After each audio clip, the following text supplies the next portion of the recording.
আসসালামু আলাইকুম প্রিয় শিক্ষার্থী বন্ধু, আশা করি আপনি মহান রাব্বুল আলামিনের অশেষ রহমতে ভালো আছেন।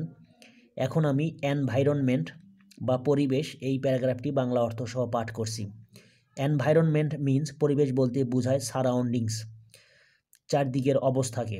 সো হিউম্যান বিইংস, তাই মানুষ, এনিমেলস প্রাণী, প্লান্টস গাছপালা, এয়ার বায়ু, ওয়াটার পানি অ্যান্ড সয়েল এবং মাটি are the main elements of the environment পরিবেশের প্রধান উপাদান।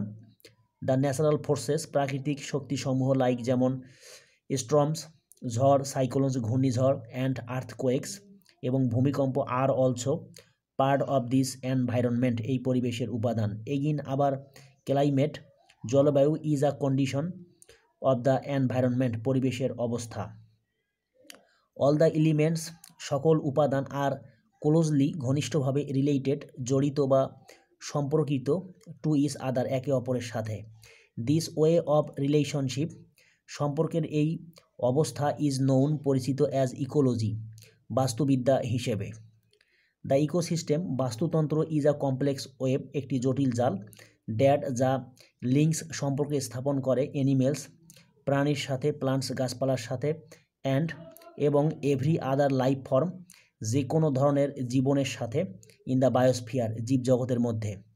ইফ যদি দিস রিলেশনশিপ এই সম্পর্ক ইজ ডিস্টার্বড অর্থাৎ ক্ষতিগ্রস্ত হয় বা এই সম্পর্কের মধ্যে বিঘ্ন ঘটে, দিস অ্যাক্ট তাহলে এই কাজ অ্যাফেক্টস প্রভাবিত করে দ্য হোল এনভায়রনমেন্ট সমগ্র বা পুরো পরিবেশকে।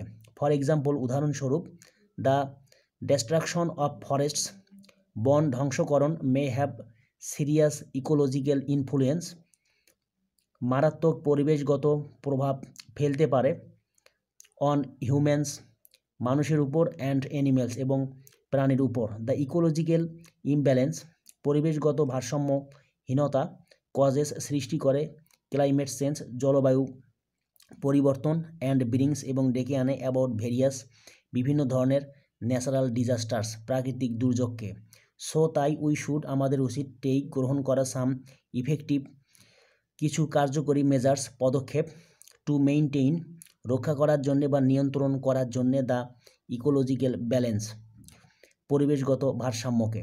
ইন দিস রিগার্ড এই ক্ষেত্রে উই শুড আমাদের উচিত রিমেম্বার মনে রাখা ড্যাট যে প্রিভেনশন প্রতিরোধ ইজ বেটার দেন কিউর প্রতিকারের চেয়ে উত্তম। We should do everything possible আমাদের সম্ভাব্য সকল কিছু করা উচিত টু কিপ রাখার জন্যে আওয়ার এনভায়রনমেন্ট ক্লিন আমাদের পরিবেশকে পরিষ্কার অ্যান্ড ডেঞ্জার ফ্রি এবং বিপদমুক্ত। মোর ইফেক্টিভ লস আরও কার্যকর আইন শুড বি মেড তৈরি করতে হবে বা গঠন করতে হবে। উই শুড প্লান্ট আমাদের রোপণ করা উচিত মোর অ্যান্ড মোর ট্রিজ বেশি বেশি গাছপালা। উই শুড প্লান্ট আমাদের রোপণ করা উচিত টু ট্রিজ দুটি গাছ বিফর পূর্বে উই কাট ডাউন ওয়ান একটি গাছ আমাদের একটি গাছ কাটার আগে। বিসাইডস এছাড়াও উই শুড নট ডেস্ট্রয় আমাদের ধ্বংস করা উচিত নয় ওয়াইল্ড লাইফ বন্যপ্রাণী। The most important thing is সবচেয়ে গুরুত্বপূর্ণ বিষয় হচ্ছে টু ওয়ার্ক সিনসিয়ারলি আন্তরিকতার সাথে কাজ করা টু রেইজ পাবলিক অ্যাওয়ারনেস জনসচেতনতা সৃষ্টি করার জন্যে অল ওভার দ্য কান্ট্রি সমগ্র দেশব্যাপী বা সারা দেশব্যাপী। প্রিয় শিক্ষার্থী বন্ধু, আশা করি আপনি বুঝতে পেরেছেন। এরকম আরও নতুন নতুন ভিডিও পেতে আমার চ্যানেলটি সাবস্ক্রাইব করার জন্য আপনার প্রতি বিশেষভাবে অনুরোধ রইল। আশা করি আপনি মহান রাব্বুল আলামিনের অশেষ রহমতে ভালো থাকবেন। আসসালামু আলাইকুম।